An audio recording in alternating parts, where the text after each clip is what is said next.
ओम शांति। अश्विन सागर global harmony village से आप सभी को वर्षा ऋतु की ढेर सारी शुभकामनाएं। ऐसा सुहावना मौसम है ना। वैसे तो हर ऋतु हर मौसम अपने आप में ज़रूरी भी है, लेकिन हमारी इस भारत भूमि को इस बारिश का मौसम बहुत वरदान दिलाता है। वरदानीय है ये। धरती हरी चादर चदरिया ओढ़ रही है। बारिश ऐसा फील होता है कि जैसे दूल्हा राजा बनकर आया है अपनी दुल्हनिया को सजाने के लिए। तो चदरिया के ऊपर से एक बात याद आ गई कि एक भजन बना हुआ है, क्यों उसके अंदर लिखा हुआ है, उसकी पंक्तियां हैं कि ज्यों की त्यों धर दीनी चदरिया। मतलब ये जो शरीर है इसको चदरिया कहा गया है भजनों के अंदर हमारे। तो ये जो शरीर है, जैसा कुदरत प्रभु की जैसे अमानत है ना, ये जो हमें मिला, तो प्रभु ने हमको बहुत सुहावना शरीर दिया था, है ना। हाँ, कर्म की गुह्य गति इसके पीछे ज़रूर है, लेकिन हमें जो मिलता है बहुत अच्छा शरीर मिलता है, और उस शरीर को हम क्या से क्या कर देते हैं। इस विषय को थोड़ा सा गहराई में बाद में देखेंगे। बहुत अच्छी बात चिंतन में कि स्वस्थ रहने की हम मेहनत करते हैं। ध्यान से सुने, है ना। स्वस्थ रहने की हम मेहनत करते, लेकिन मैं ऐसा नहीं कहूँगा।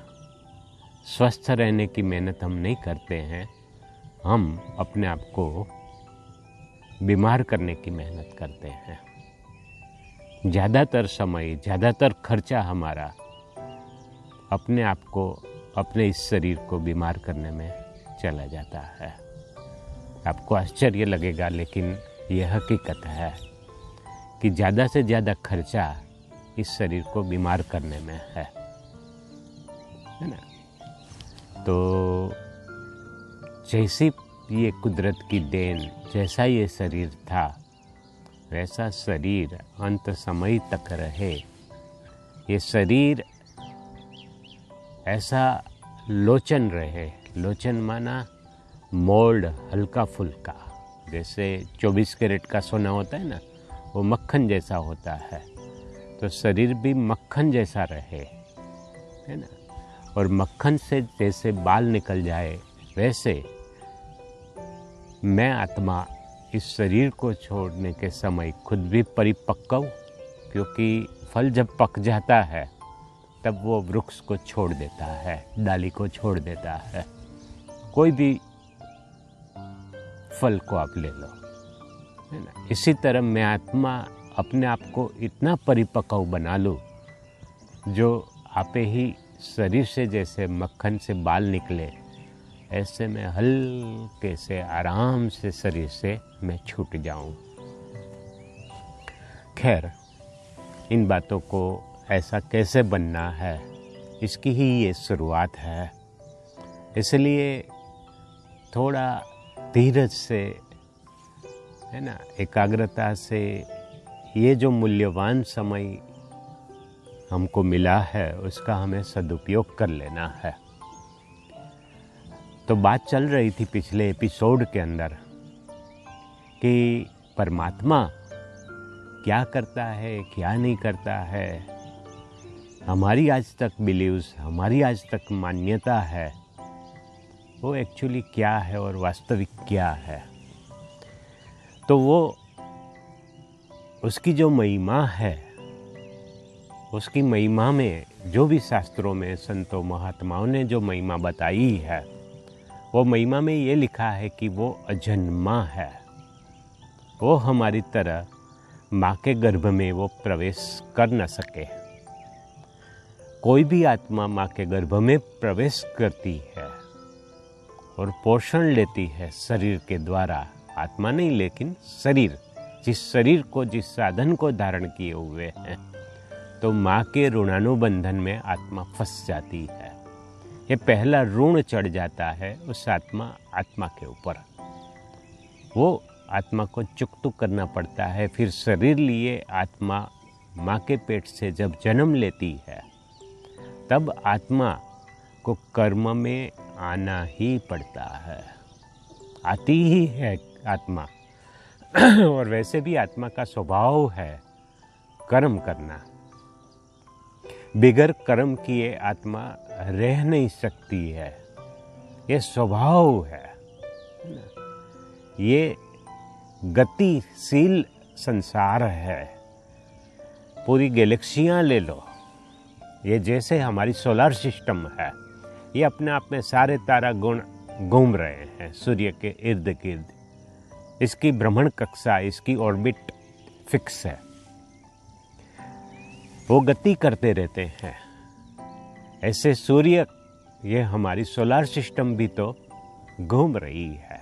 ये जो हमारी मिल्क वे गैलेक्सी है, इस मिल्क वे गैलेक्सी के सेंटर के आजू बाजू इर्द गिर्द ये घूमती रहती है सोलर सिस्टम पूरी की पूरी। ऐसे कई कई कई लाखों लाखों सूर्य और बड़ा विशाल ऐसे सभी गैलेक्सियाँ अपनी धरी के आजू बाजू घूमती रहती है। ये तो हमने बहुत बहुत बड़ी बात कर दी, विराट बात कर दी। अभी हम एटम को ले लेते हैं, परमाणु को ले लेते हैं, उसके बाजू इलेक्ट्रॉन प्रोटॉन घूमते रहते हैं, है ना। गतिशील है ये संसार। जैसे स्टील की रेलिंग जो पीछे है आपको जड़ नजर आती, जड़ नहीं है, अणु अणु कण कण ये गतिशील है। तो बात चल रही थी कि गति ये आत्मा का स्वभाव है। बिगर कर्म किए आत्मा रह नहीं सकती है। जैसे मिसाल आप अपने आप के ऊपर प्रयोग करो, है ना, कि सुन्न होकर बैठ जाओ, विचार चलेंगे। इसलिए मेडिटेशन भारी लगता है, क्योंकि अपने आप को शून्य करने की, शून्य करने की कोशिश करते, है ना।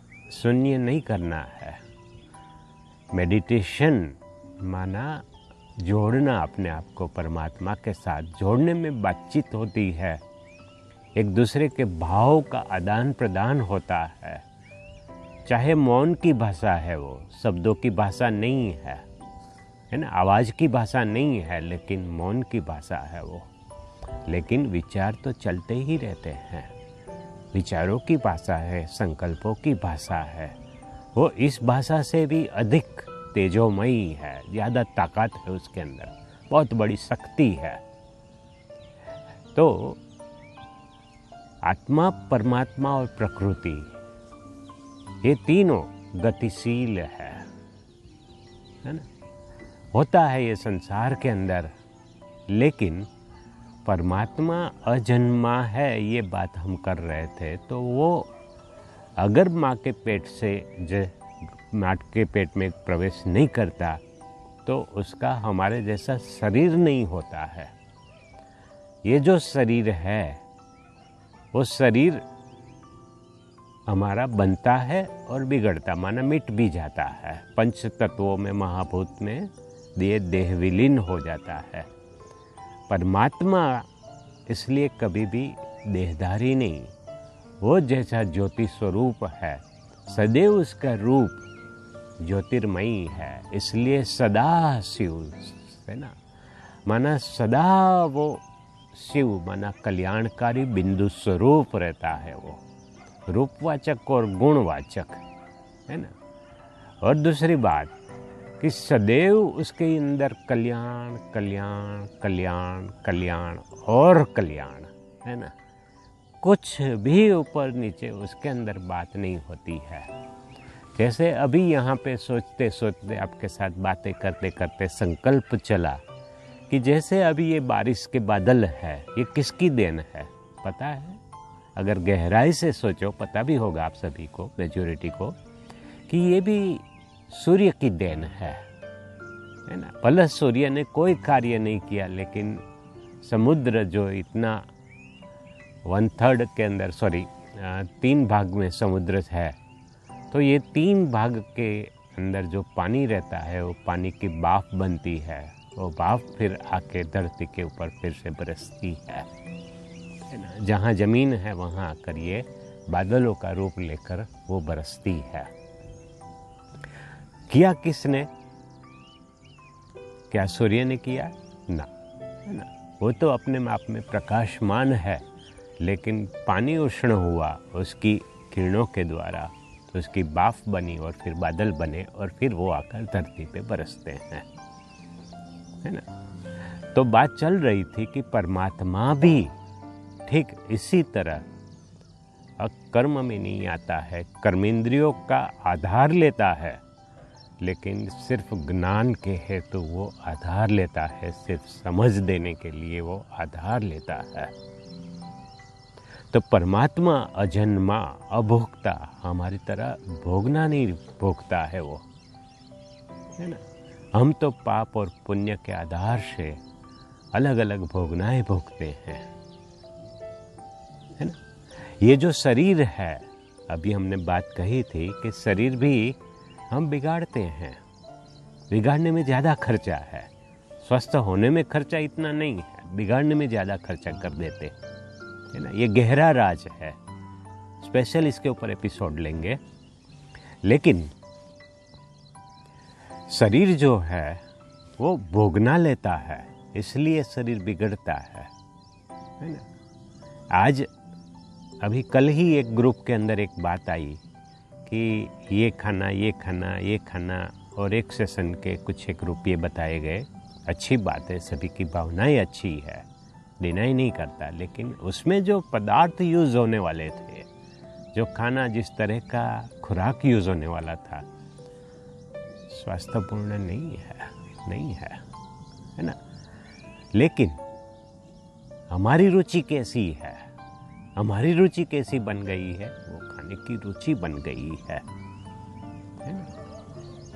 तो बात चल रही थी कि खर्चा करके भी हम वो खाना बनाने की विधि सीखेंगे जो खाना हमारे शरीर के स्वास्थ्य को बिगाड़ता है, तो हो गया ना खर्चा। लेकिन भोगने के लिए हम स्वस्थ नहीं रह पाते, ना आत्मा स्वस्थ रहती है, ना ही स्वस्थ शरीर रहता है। वो भोगता है, भोगना ही नहीं भोगता है ना। तो वो अजन्मा, अभोक्ता और अकर्ता है। वो पाप और पुण्य की लेपछेप में वो नहीं आता है कभी भी, है ना। न पाप न पुण्य, ये सब कर्मेंद्रियों के आधार से जो कर्म हम करते हैं, उसके आधार से कर्म के बंधन में आत्मा फंस जाती है, और कर्म की कड़ी के अंदर कड़ी पिरोए रहते हैं, है ना। अगेन फिर आगे वाले सब्जेक्ट में इस बात को देखेंगे। तो बात चल रही थी कि हमारा ये कर्म करना ये स्वाभाविक स्वभाव है हमारा। बैठे रहो एकांत में, कितनी देर बैठेंगे? आधा 1 घंटा 2 घंटा 3 घंटा, फिर होगा कि चलो चक्कर लगा के आ जाए। ये आत्मा का स्वभाव है कर्म करना। आत्मा परिवर्तनशील है, वो अपरिवर्तनशील है, उसके अंदर परिवर्तन नहीं आता है ना। वो कोई भी ऐसा कर्म में वो नहीं फंसता है।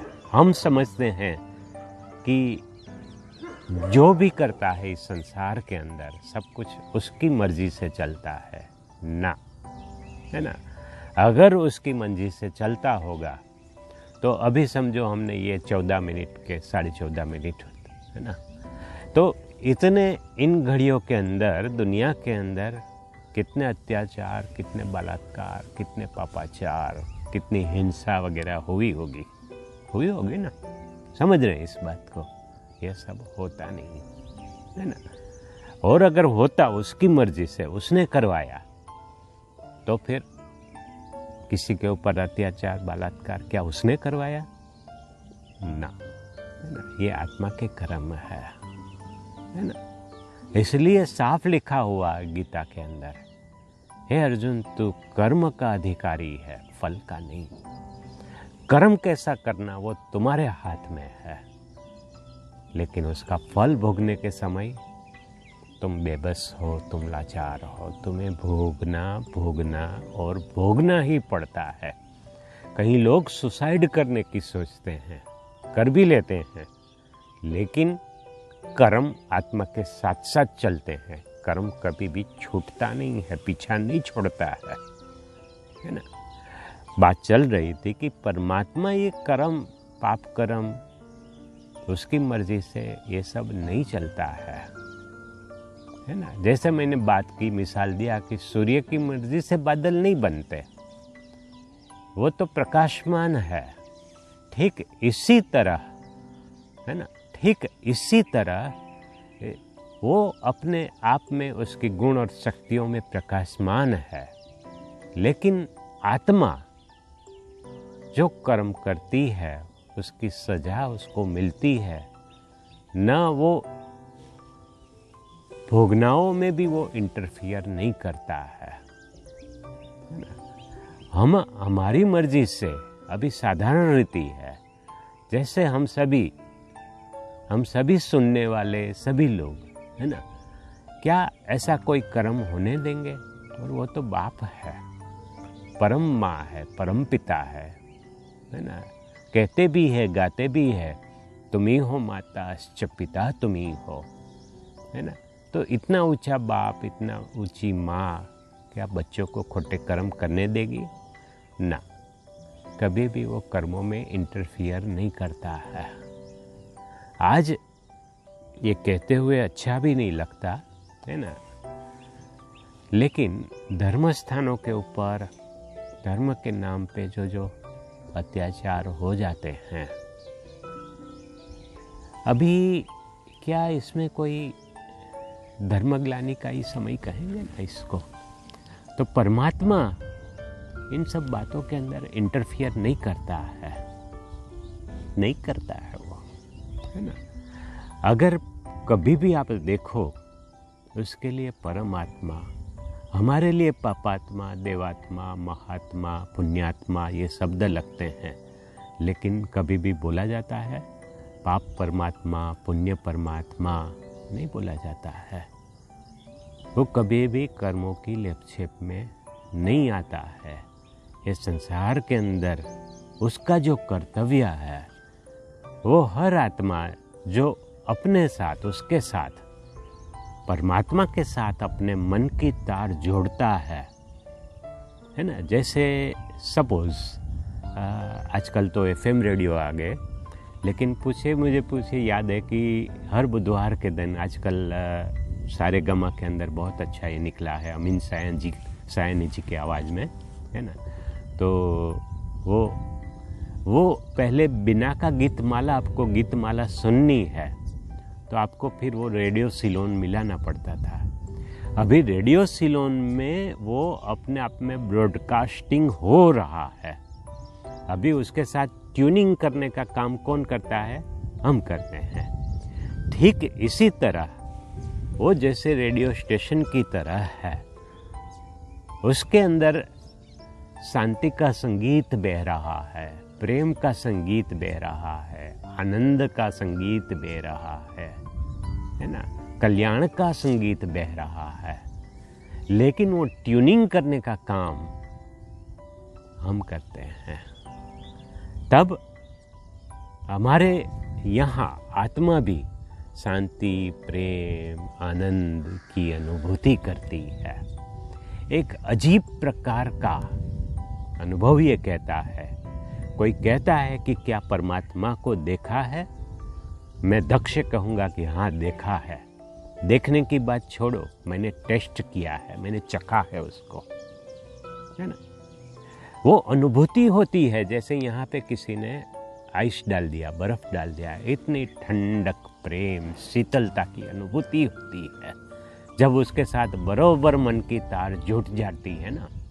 जब बीच में कोई भी हमारेपन का, हमारे अंदर अहंकार का, देहभान का कोई आवरण नहीं रहता है, उसके प्रेम में हम भीग जाते हैं, है ना। तो जैसे मिट्टी से खुशबू आती है, ऐसे आत्मा के अंदर से शांति, प्रेम, आनंद की खुशबू आती है। और ऐसी आत्मा जब नीचे उतरती है तो उसका ऑरा क्लीन होने लगता है, ऑरा फैलने लगता है। और ये कौन सा ऑरा? कोई और ऑरा नहीं, लेकिन शांति का, प्रेम का, अन्य आत्माओं को भी अनुभूति होती है उस आत्मा के द्वारा।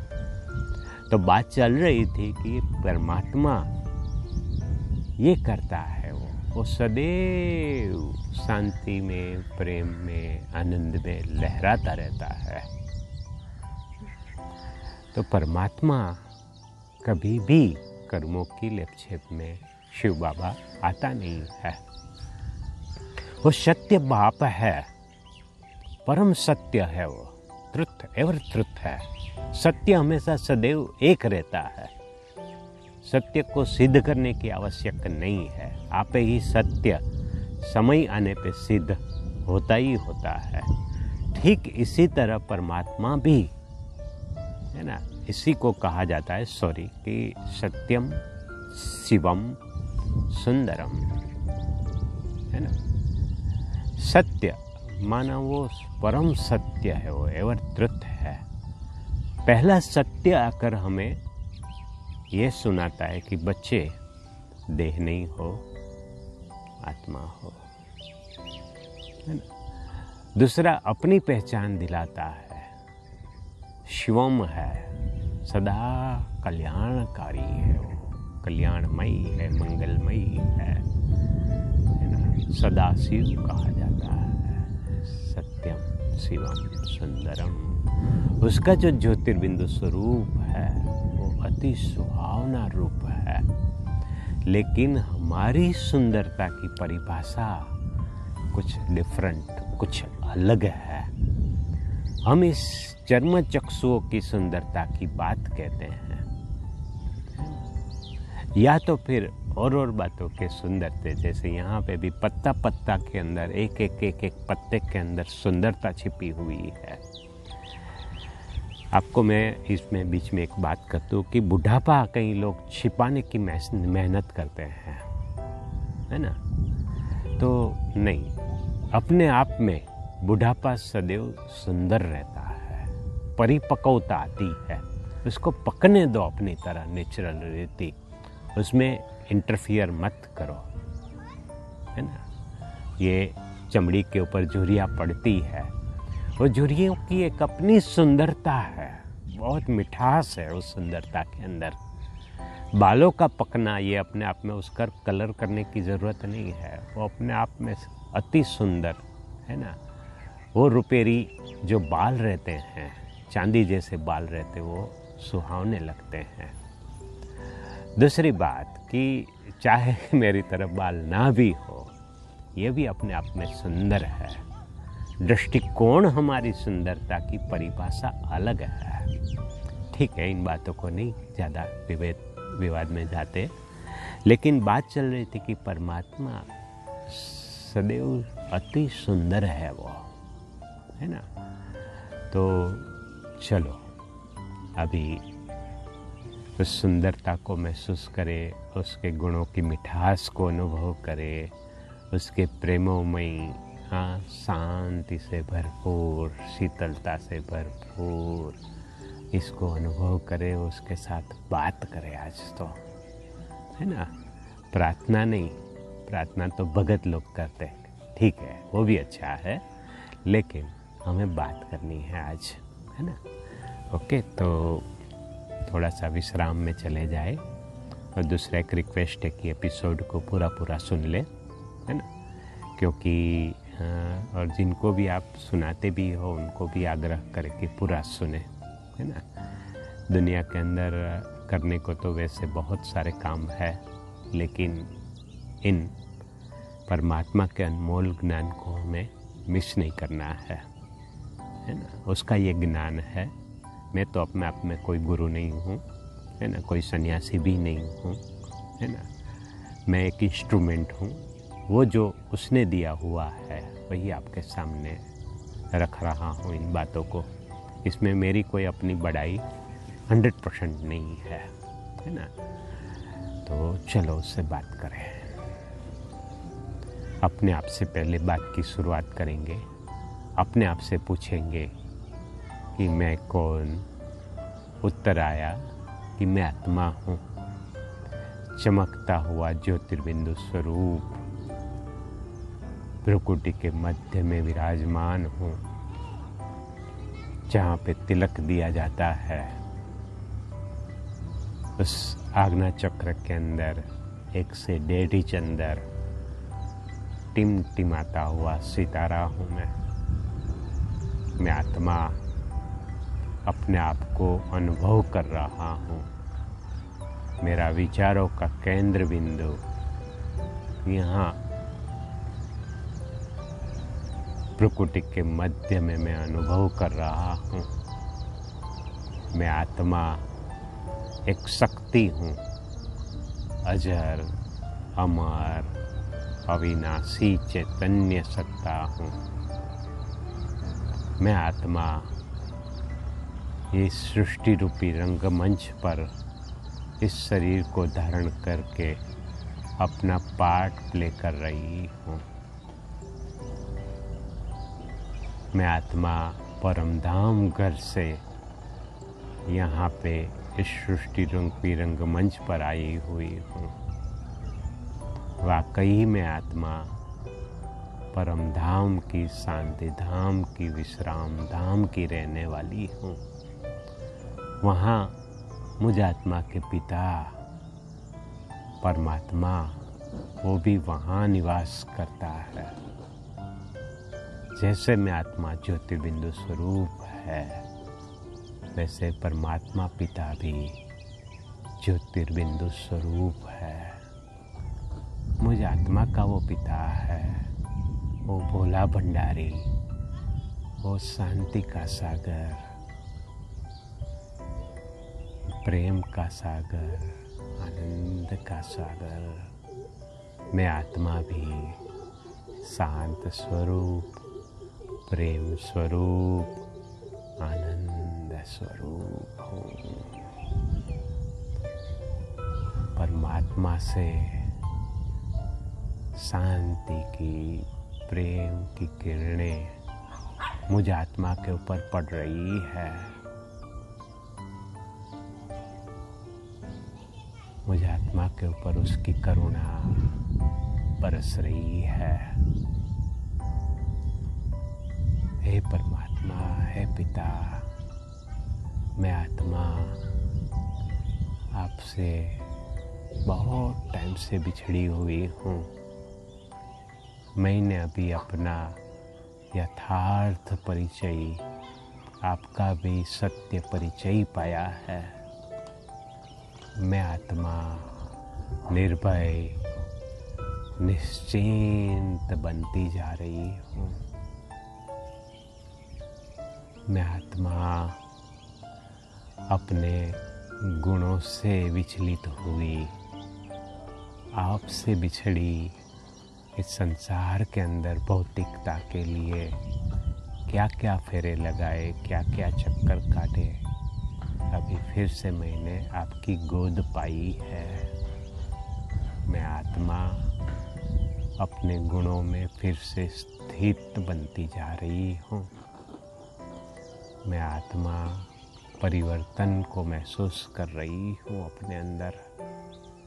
मैं अपने आप को हल्का लाइट फील कर रही हूँ। हर प्रकार के बोझ अंदर से खत्म होते जा रहे हैं। अजीब प्रकार का हल्कापन मैं आत्मा महसूस कर रही हूँ। वाह रे प्रभु, आप बहुत कृपामान हो। मुझसे फिर से नया जीवन जीने की राह आपने दिखाई है। आपका बहुत बहुत बहुत धन्यवाद। फिर से मैं आत्मा अपने कर्म क्षेत्र पर लौटती हूँ। मैं आत्मा फिर से अपने आप को भ्रुकुटी के मध्य में अनुभव कर रही हूँ। इस शरीर को, कर्मेंद्रियों को धारण कर रही हूँ और फिर से आज नए दिन की शुरुआत कर रही हूँ। ओम शांति शांति शांति। इसी तरह से अपने आप को बार बार जितना भी जब भी समय मिलता है ये अभ्यास करके रुचि से हल्कापन महसूस करना है। ओके। ओम शांति।